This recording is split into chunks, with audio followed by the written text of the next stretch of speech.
Ya saya juga, nah di Bandung juga kan ada gitu wayang kulit. Nah kebetulan dalang itu tuh selalu menyisipkan, soalnya kan emang dulu juga tuh ada lah tokoh-tokoh agama yang pintar gitu kan, yang tahu bahwa ya wayang itu haram gitu-gitu. Dengan cerita itu kata Mbah sendiri tuh, coba dulu dia datang lalu bilang seperti itu apa kayak gimana gitu. Wayang itu memang haram.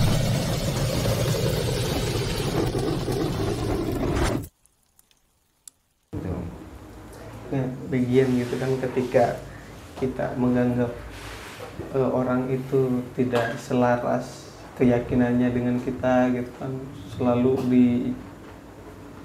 di justice gitu dia tuh, kamu kalau tuh seperti ini masuk neraka. Tapi kalau umpama bayangkan ketika dia itu dijatuhi neraka, kan yang kita tahu bayangan kita itu neraka yang seram panas lah, karena api neraka kita ada definisi api neraka. Tapi apa mungkin gitu mah Gusti itu sendiri memasukkan dia ke neraka tapi tidak menghendaki neraka itu panas? Karena gini, saya juga belum pernah dengar kata Gusti atau Tuhan itu sendiri ngomong sama saya. Itu kan ya tadi itu loh, kan dari keyakinan kita atau kepercayaan kita itu seperti itu. Maka kepercayaan itu pertahankanlah bagi orang-orang yang percaya seperti itu. Yang tidak, jangan dipaksa. Cuman itu aja loh. Jadi kalau api yang panas, kalau Gusti itu menghendaki orang itu nggak terbakar, ya bisa-bisa saja. Gitu loh. Karena orang Jawa sendiri juga banyak yang punya ilmu seperti itu, bahkan yang berani masuk ke dalam bara api juga banyak. Ya, orang yang masuk ke dalam lautan yang sebenarnya tenggelam, ternyata di situ juga ditolong. Itu juga banyak. Gitu loh. Nah, apakah orang-orang yang seperti itu sesuai dengan kriteria orang yang punya keyakinan tadi? Kalau kita membicarakan kembali tadi ke cerita awal, kalau kita membicarakan tentang Werkudara, Werkudara itu siapa? Orang beragama apa? Dia di kapribaden mana? Kan nggak jelas. Ya. Ada versi lain yang mengatakan bahwa Werkudara adalah Pandhawa Lima. Ya, Pandhawa Lima itu karena dari 5 itu disangkut pautkan dengan 5 rukun Islam. Ada yang begitu, monggo, itu versi mereka. Ya. Tapi kan Werkudara itu adanya itu juga belum sebelum ada Islam masuk loh. Karena kalau wayang ringgit itu adalah Sunan Giri sing nganggit bahasa Jawanya. Sebelum ada Sunan Giri sudah ada wayang di sini. Namanya juga sudah Werkudara. Artinya sebelum Islam pun itu juga sudah Werkudara. Ya. Terus saya lucu lagi, sebelum Islam itu berkembang di sini, ya wayang itu sudah ada. Punokawan pun juga sudah ada. Jadi yang di situ ada Semar, ada Petro, ada Gareng, ada Petro, ada Bagong. Itu dari dulu sudah ada. Nah, nama-nama ini sebenarnya juga tidak mengadopsi dari bahasa Arab, gitu loh. Itu adalah mengadopsi bahasa lokal, bahasa daerah. Karena begini, kalau di Jawa Tengah sampai Jawa Timur, Semar itu tetap Semar. Ya. Gareng tetap Gareng. Petro tetap Petro, Bagong tetap Bagong. Tapi kalau sudah masuk Jawa Tengah ke barat, itu sudah beda namanya. Ya. Di sana Bagong itu namanya Bawor. Bawor ya kalau di daerah ini daerah mana? Cilacap ke sana. Kalau sudah masuk Bandung namanya Cepot. Nah, itulah. Berarti ini kan nama asli daerah atau bahasa lokal. Iya. Terus ada yang mengeklaim bahwa nama-nama itu adalah sebenarnya itu dari bahasa Arab. Terus mencari sumbernya itu loh. Gitu. Karena ada lagi ya, kalau Bagong dinamakan Anda Bago. Kalau Petruk dari Fatruk. Ya. Gareng dari Naila Khairun. Ya. Janoko dari Janah Tuka. Ya, nah terus Janoko itu namanya banyak. Ada Permadi, ya, ada banyak lah. Nah terus nama-nama yang lainnya itu ngambil bahasa Arab apa? Kira-kira. Gitu. Saya nggak menyalahkan. Kalau memang dengan cara dakwah seperti itu ya monggo. Tapi itu kayaknya itu menghilangkan budaya asli, ya budaya aslinya itu loh. Yang mengecilkan. Ya, akhirnya kan menggeser dari nilai-nilai budaya itu sendiri. Iya. Nah itu, mestinya kan gini. Kita kalau mau dakwah ngambil cerita dari ini, ya kalau kita artikan sendiri, seandainya Bagong itu ada Bago itu mungkin dari Arabnya seperti ini, berarti kalau gitu antara ajaran Jawa dengan ajaran Arab itu sama. Nah, kalau seperti itu ya mungkin lebih indah gitu. Ya. Tapi kalau langsung diklaim bahwa ini sebenarnya ajaran dari Arab, lah terus Arab kok mengenal wayang itu loh. Arab daerah mana? Kalau di pulau itu pulau apa? Gitu loh. Wong wayang itu warisan leluhur asli tanah Jawa.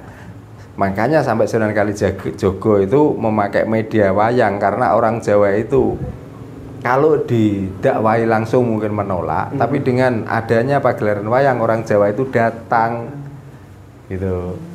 Nah dari situlah disisipkan cerita-cerita tentang keimanan atau tentang ketuhanan itu melalui pagelaran wayang itu.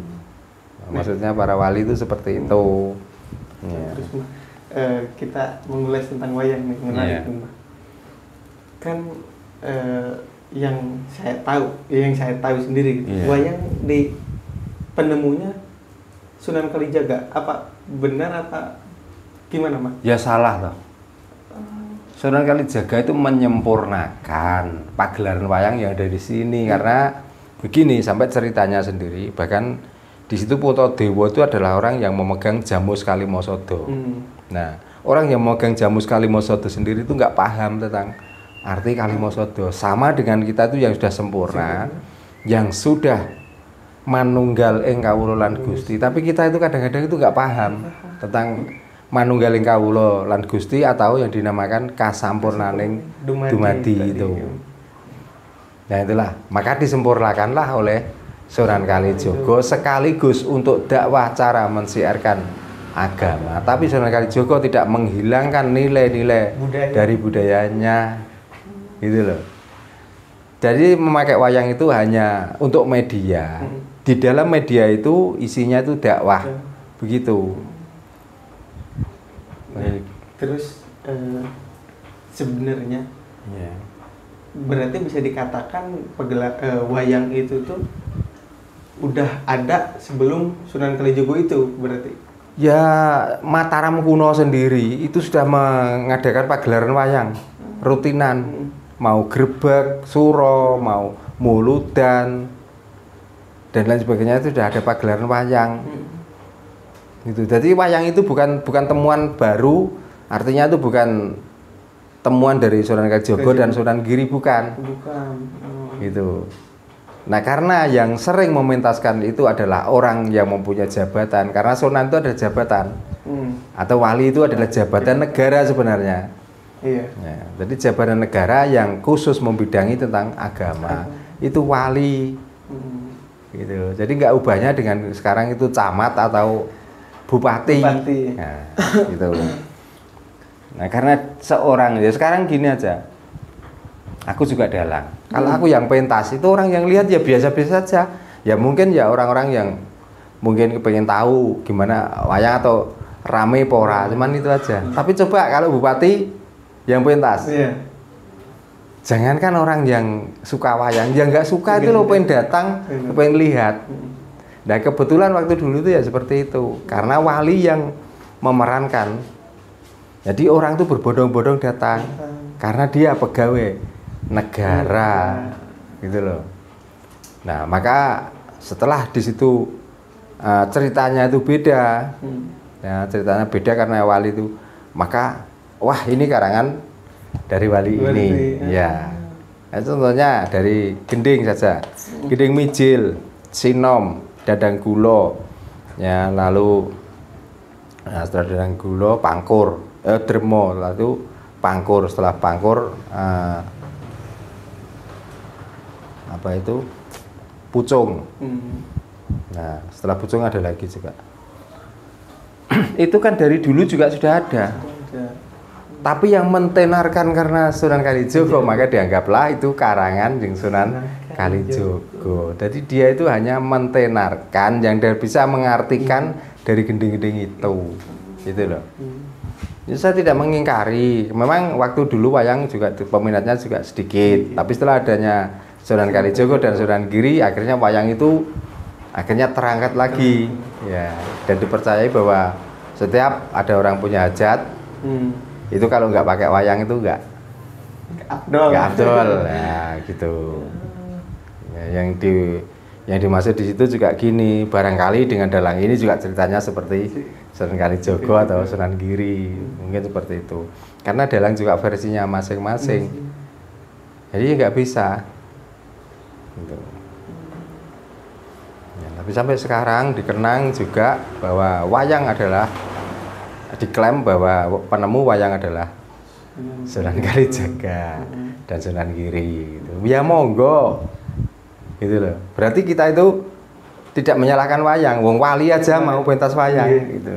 Makanya kalau ada orang yang mengharamkan wayang, berarti wali-wali itu kan haram juga. Oh, dia mensiarkan agama melalui wayang. Akhir gitu. Berarti wayang disampaikan wali itu haram sampai sekarang. Gitu.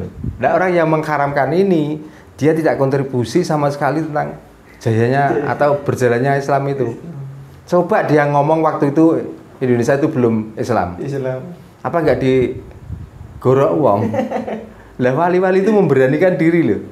Memasukkan Islam itu dengan pelan-pelan, dengan melalui media-media, dengan pementasan-pementasan.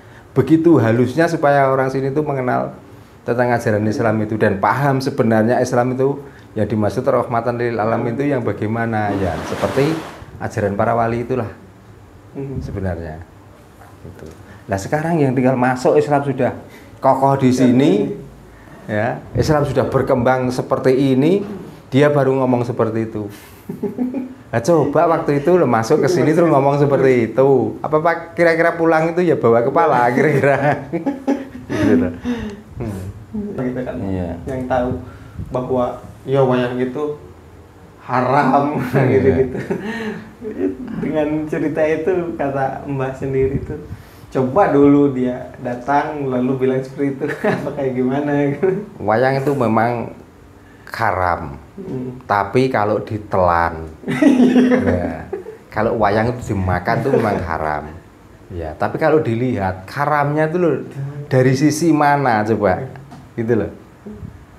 Kalau kita itu katanya dengar musik Jawa, ya dengan gamelan itu juga haram. Haramnya itu di mana coba? Apakah bisa menerangkan? Katanya dengan mendengarkan itu terlena. Orang itu nggak terlena sebenarnya. Menikmati alunan itu karena gede di Jawa itu semuanya menyentuh. Ya, kalau orang yang paham. Itu. Nah, apa bedanya dengan musik gamelan dengan musik gitar? Ya. Kita itu kadang-kadang nggak paham dengan musik gitar. Begitu gitar dipetik, ya, terus apa? Keyboard ditombol, lalu ada kendang dipukul. Kita tuh nggak sadar tuh gini. Nah ini menikmati, apakah kita terlena? Apakah kita itu saat itu memang melupakan Tuhan? Kan gitu. Nah orang kok tiba-tiba mengeklaim bahwa orang yang terlena dengan musik itu melupakan Tuhan. Nah apa tahu perasaan orang? Kalau mantuk-mantuknya itu mengagumi, ternyata begitu besarnya kuasa Tuhan. Karena di telinga saya itu nggak ada mikrofon. Nah, kita bisa mendengarkan alunan petikan gitar dan tombolan keyboard dan pukulan kendang. Masuk di sini suara itu nggak campur. Kendang utuh kendang, keyboard utuh keyboard, gitar utuh gitar. Apakah ini nggak kenikmatan yang luar biasa? Ini selain Maha yang di atas Maha, nggak mungkin bisa menciptakan alat pendengaran seperti itu. Nah itu loh. Buktinya apa? Buktinya gini. Kalau kita tuh kagum dengan alat elektro. Nyatanya dari gitar itu pakai mikrofon satu, ya, dari keyboard memakai kabel yang satu, ya, dari kendang juga beberapa mikrofon yang harus dipasang di situ. Nah ini satu-satunya yang bisa mendengarkan dari berbagai macam musik dan itu sendiri-sendiri loh suaranya.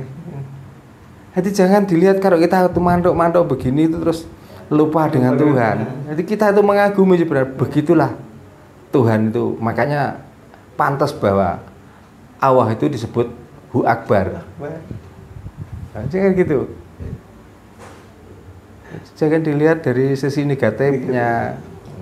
Kalau kita tuh melihat sisi negatifnya, nah coba orang tuli itu didatangkan di situ, ya, atau orang bisu itu didatangkan ke situ. Kira-kira dia dengan aluran musik yang indah, nikmat, apakah dia bisa manduk-manduk? Terus kalau bisa manduk-manduk, dia memikirkan apa? Coba, gitu loh. Nah kita itu yang sempurna, makanya mata kita harus melihat, telinga kita harus mendengar, hidung kita mencium, mulut kita harus bisa mengucap. Yang itu. Jadi makanya kalau wayang itu diharamkan, memang iya, saya juga mengiyakan. Tapi kalau wayang itu dimakan, gitu loh. Atau kalau gamelan itu dipukul-pukulan kepala orang lain, itu haram. Tapi kalau didengarkan indahnya suara, dalam arti bukan suara logam, suara yang masuk pada telinga kita, berarti kita itu sempurna. Nah, kesempurnaan kita itu kesempurnaan Allah atau Tuhan. Maka disitulah keakbaran Tuhan itu sampai seperti itu. Gitu.